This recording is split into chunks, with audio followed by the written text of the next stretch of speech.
They called it destiny, something written long before he was born. But no one ever stopped to ask if he was ready to carry it. He didn't understand the rules of power, only that the room had changed and that everyone now looked at him with fear. But fear doesn't stay simple.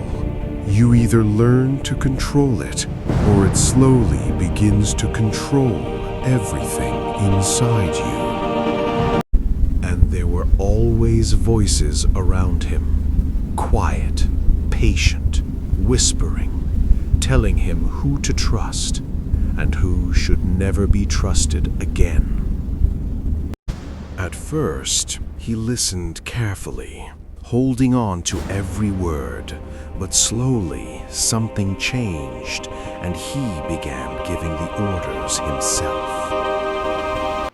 And that was the moment everything shifted.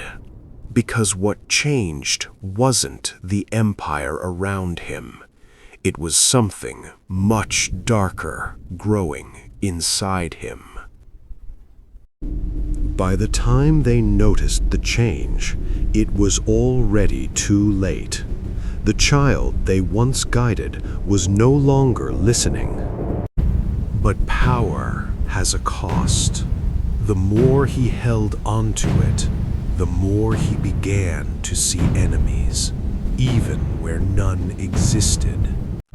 And the first time he acted on that fear, everything changed. Because fear doesn't disappear, it grows stronger. And when no one could question him anymore, he finally had what he thought he wanted: complete control. But control built on fear doesn't feel like power.